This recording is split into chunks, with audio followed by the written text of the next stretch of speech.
Mate, we'll come on to some of the players as well, Lee, because there's loads that we could talk about, and some that are obviously taking the headlines. But for you personally, when there was a takeover or when Dai left and there's talk of the next coach coming in, I was hearing rumours that you were looking at Ospreys or speaking to Ospreys or even Coventry. What a turnaround now, if that was the case, if the rumours were true. And mate, poor Derek, mate.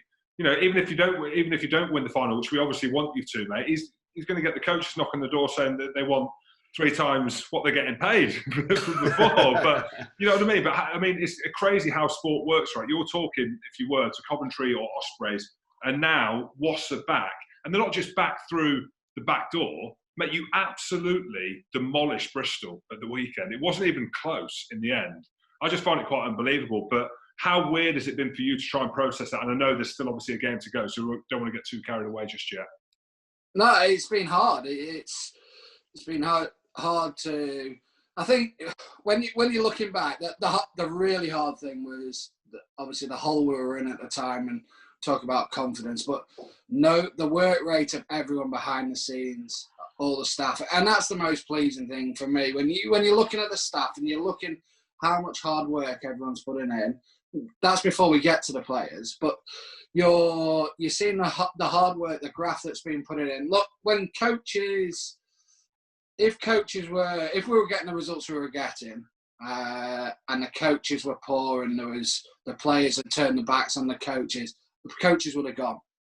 Generally, that's what happens. Yeah. But the thing was, the players, the loyalty they showed to the coaches, the belief they had in everyone, showed throughout, and that's probably why everyone kept the jobs and stayed in.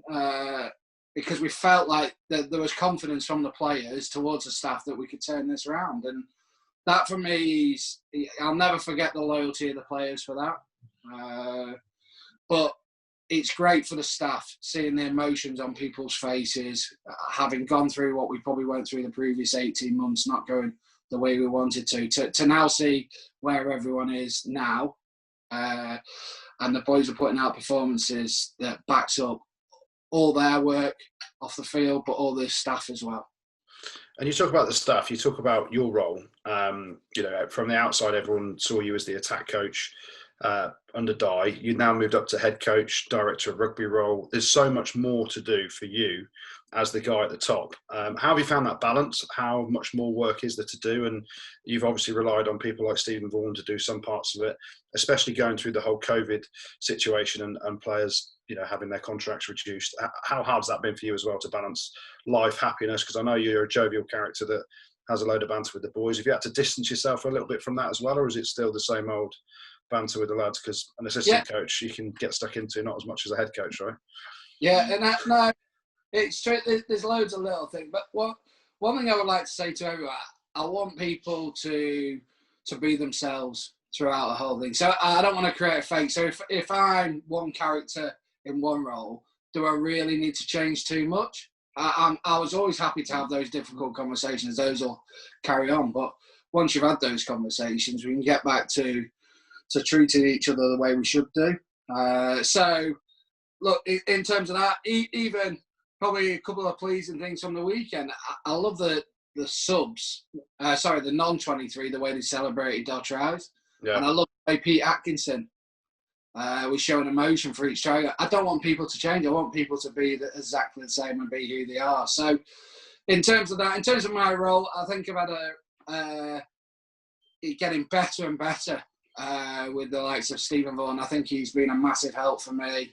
Kev Harman with a lot of the recruitment side. So yes, I'll have the final say on players and staff and everyone within the rugby side. But they deal with all the agents and you can get dragged away because, as you know, Goody, you've had plenty of contract negotiations in your time.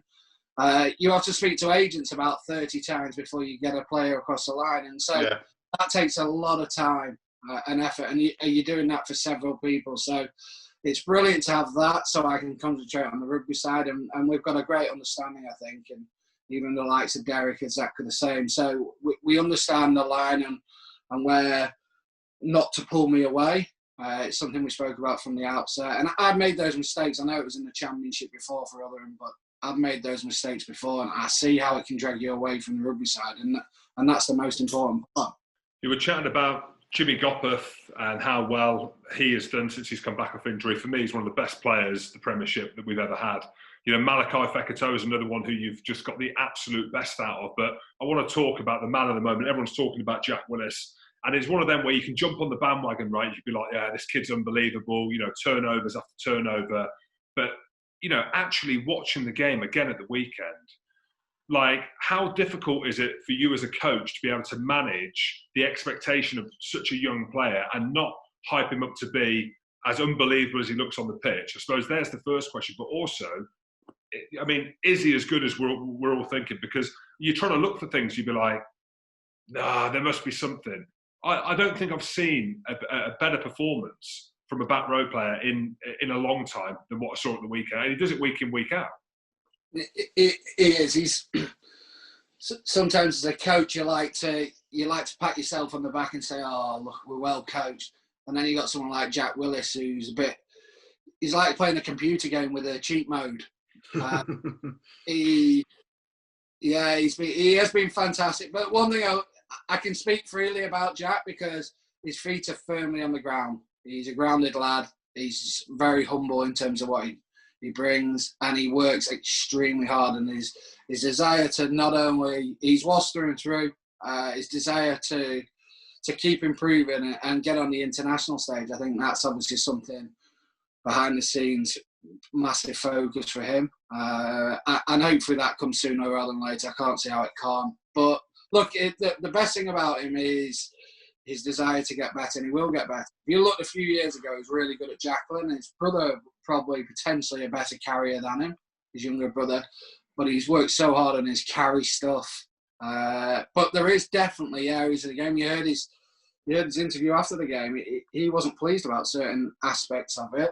And that's just him trying to be a perfectionist, and honestly, he will get better. He is nowhere near the finished article for himself.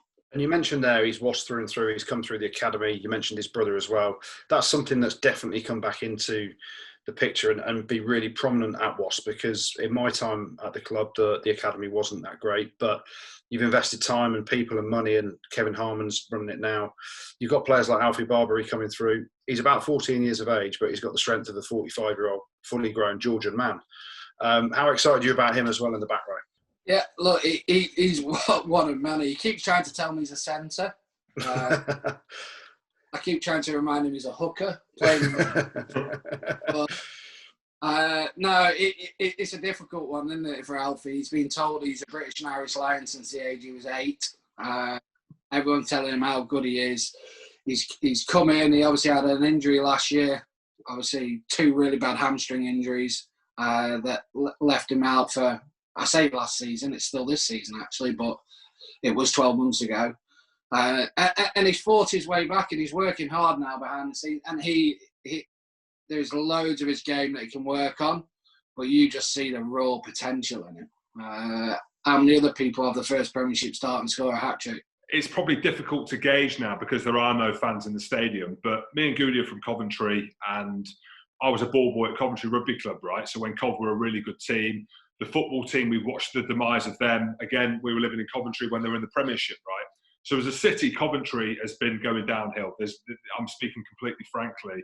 But rugby has always been a thing, right? So some amazing rugby players, and I don't point at myself when I say that, you know, there's some big names that have come out of Coventry. How important is it that Coventry have a team like yourself performing? Because I know there's a lot of work that goes in behind the scenes to engage the local community, the way that you go about bringing fans into the Ricoh arena. But how important do you feel that as a club that it is to have a team that's playing so well? Yeah, and that's probably the biggest shame in all this. You come into the Ricoh for a semi-final last week. You know how big it is, and absolutely gutted not to have 33,000 in there. You'd be sold out, and that feeling, and you feel for Derek in all this as well. The amount of money he's investing, and you can see these big games coming up, and how much that would have helped everything. But for us, we feel it. We do feel the support.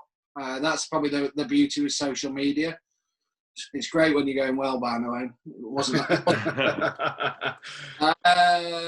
But no, we feel it's not just obviously doing it for ourselves. Our supporters are really important to us. And obviously we're disappointed in a couple of weeks' time that no supporters will be at Twickenham, but hopefully we can put them get a result for them. And you mentioned Derek then. How important has he been to you, the support that he's given you, but also in this really tough time? We all know the finances of rugby pre-COVID were pretty stark. Now we're in this battle against COVID, no fans in the stadiums. We've seen Exeter say they're losing £1 million a month. There's a lot of pressure on Derek to keep putting money in, let's be frank about it. How grateful are you to have him as an owner, and how much does he kind of bug you every week about the rugby side?